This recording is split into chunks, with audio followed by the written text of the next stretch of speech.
சுமார் 5000 ஆண்டுகளுக்கு முன் சிந்து சமவெளியின் மையத்தில் மொஹெஞ்சதாரோ, ஹரப்பா போன்ற நகரங்கள் ஒரு பிரம்மாண்ட நாகரிகத்தின் சிறப்பை வெளிப்படுத்தின. மேம்பட்ட வடிகால் அமைப்புகள், நிர்ணயிக்கப்பட்ட எடைகள், எழுத்து வடிவம் பெற்ற மொழி. இது வெறும் கடந்த காலம் அல்ல, நமது வரலாற்றின் தொடக்கம். ஹரப்பா முத்திரைகளில் பொறிக்கப்பட்ட காளைகள் இன்றும் நமது ஜல்லிக்கட்டில் சீறி பாய்கின்றன. அந்த காலத்தில் பெருமையின் சின்னமாக இருந்த சேவல்கள் இன்று கூட தமிழக கிராமங்களில் நடக்கும் சேவல் சண்டைகளில் பறக்கின்றன.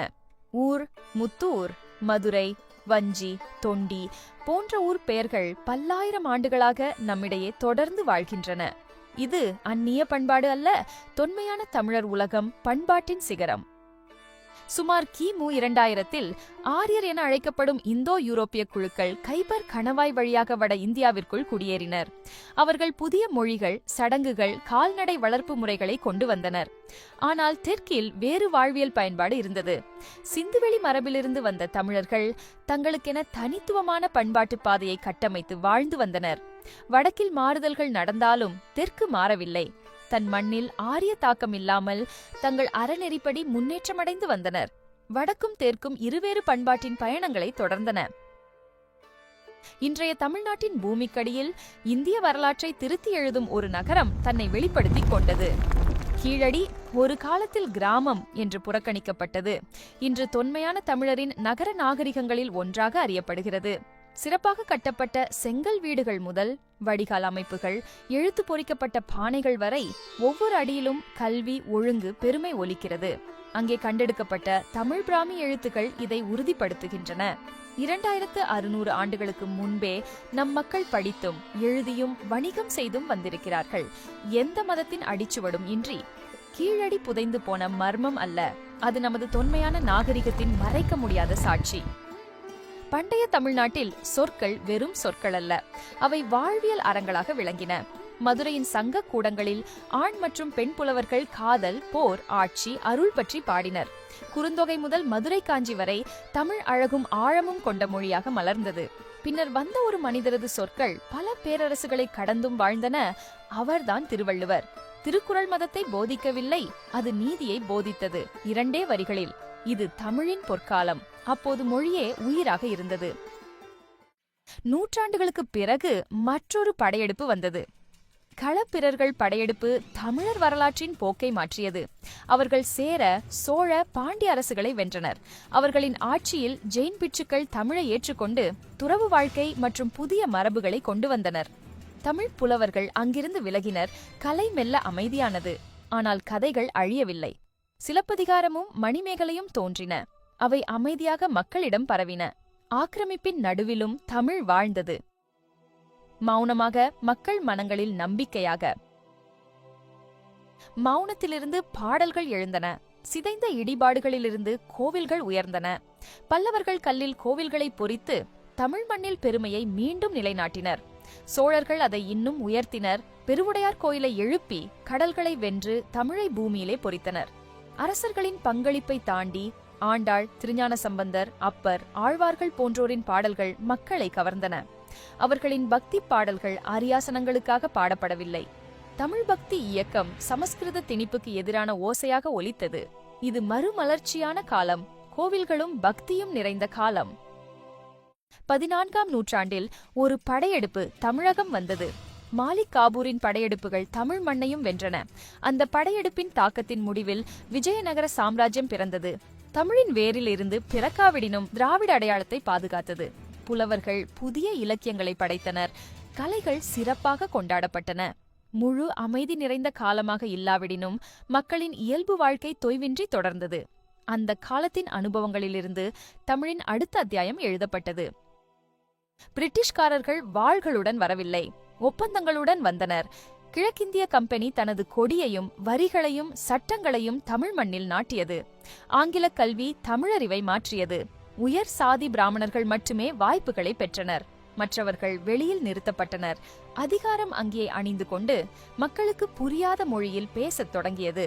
ஆனால் சங்கிலிகளுக்குள் கூட தமிழ் மூச்சு விட்டது. திருக்குறள் மொழிபெயர்க்கப்பட்டது. போராட்டங்கள் ரகசியமாக பரப்பப்பட்டன. மௌனத்திலும் நிழல்களிலும் எதிர்ப்பு தன்னை எழுதிக் கொண்டிருந்தது. பிரிட்டிஷ் காலனி ஆட்சியில் கல்வி, வேலைவாய்ப்புகள் சிலருக்கே திறந்திருந்தன. பிராமண மேல் சாதியினரே பள்ளிகளிலும் கல்லூரிகளிலும் அரசு அலுவலகங்களிலும் இருந்தனர்.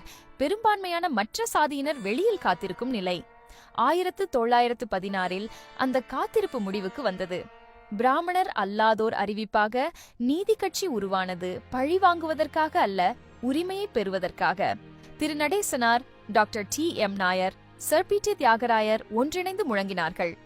எம் மக்களின் உரிமைகளை மீட்டெடுப்போம், சமூக நீதியை நிலைநாட்டுவோம்.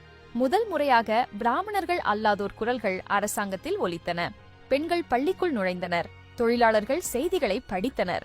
இதற்கிடையில் 1924 சர் ஜான் மார்ஷல் அறிவித்த சிந்துவெளி நாகரிக கண்டுபிடிப்பு இந்தியாவின் தொன்மையான வரலாற்றை பற்றிய நமது புரிதலை முற்றிலும் மாற்றியது. மௌனம் உடைந்தது. நீதி தன் குரலை கேட்டது. 1925 பெரியார் சுயமரியாதை இயக்கத்தை தொடங்கி பின்னர் நீதி கட்சியுடன் இணைத்து திராவிடர் கழகமாக மாற்றினார். அவரது குறிக்கோள் சாதி மத அடக்குமுறைகள் அற்ற ஒரு சமூகம். ஆனால் பெரியார் தேர்தல்களை நம்பவில்லை. அவர் விழிப்புணர்வை நம்பினார். அவரது தொண்டர் அறிஞர் அண்ணா தேர்தல் பாதையை தேர்ந்தெடுத்தார். 1949 அவர் திராவிட முன்னேற்ற கழகம் திமுகவை உருவாக்கினார். அது வெறும் கட்சி அல்ல, அது கவிதை, சினிமா, போராட்டம் என வளர்ந்தது. 1953 ராஜாஜியின் குலக்கல்வி திட்டம் கிராமப்புற குழந்தைகளை குலத்தொழிலில் பிணைக்க முனைந்தது. பெரியார் அதனை கடுமையாக எதிர்த்து காமராஜரை முதல்வராக ஆதரித்தார். காமராஜர் அந்த திட்டத்தை ரத்து செய்து ஏழைகளுக்காக ஆயிரக்கணக்கான பள்ளிகளை திறந்தார். 1965 இந்தி எதிர்ப்பு போராட்டங்கள் பேரிடியாக முழங்கின. 1967 அந்த முழக்கங்கள் அரசாங்கமாகியது. அப்பொழுது மெட்ராஸ் மாநிலம் 70% வறுமையிலும் 45% கல்வியறிவிலும் தத்தளித்தது.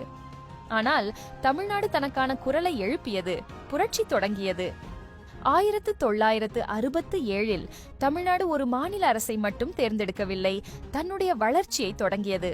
சத்துணவு திட்டங்கள் குழந்தைகளை பள்ளிக்கு கொண்டு வந்தன. கட்டணமில்லா பேருந்துகள் பெண்களை கல்லூரிகளுக்கு அழைத்து வந்தன. அண்ணா மற்றும் கலைஞர் தலைமையில் திராவிட கனவு உண்மையான கொள்கையாக மாறியது. தமிழ்நாட்டின் வளர்ச்சிக்கான திட்டங்கள் சட்டமாக்கப்பட்டன. சமத்துவமும் சமூக நீதியும் மாநில சுயாட்சியும் தமிழ்நாட்டின் அடையாளங்களாகின. பெண்கள் வீடுகளையும் நிறுவனங்களையும் வழிநடத்தினர். விவசாயிகள் மரியாதையை பெற்றனர். மாணவர்கள் கனவு நனவானது. திரைப்படங்கள் கூட கொள்கையை எடுத்துச் சென்றன. ஏனெனில் மக்கள் இருக்கும் இடத்திற்கே மாற்றம் சென்றது. தொடர்ந்து ஸ்டாலின் தலைமையில் தமிழ்நாட்டில் கிராமப்புற வளர்ச்சி முதல் நகர வளர்ச்சி வரை கல்வி, சுகாதாரம், டிஜிட்டல் கட்டமைப்புகள், பெண்கள் முன்னேற்றம், பொருளாதார வளர்ச்சி என சீர்திருத்தங்கள் வலிமையுடன் வந்தன. பிஜேபி மற்றும் RSS தங்களின் ஆதிக்கத்தை திணித்த போது தமிழ்நாடு எதிர்த்தது. இந்தியா முழுவதும் மாநிலங்கள் தங்களுக்கான அடையாளத்திற்கு போராடி கொண்டிருந்த போது தமிழ்நாடு தன் அடையாளத்தை ஆழப்படுத்தியது. இது ஒரு மாநிலம் மட்டுமல்ல, இது ஒரு model. Tony Blair Institute for Global Change கூட இந்த திராவிட மாடலை அனைத்து தரப்பு மக்களின் வளர்ச்சியையும் பிரதிநிதித்துவத்தையும் தன்னகத்தே கொண்டிருக்கும் மாடல் என புகழ்ந்துள்ளது. இந்தியாவின் தலைசிறந்த மாநிலங்களில் ஒன்றாக தமிழ்நாடு தொடர்ந்து மிளர்கிறது.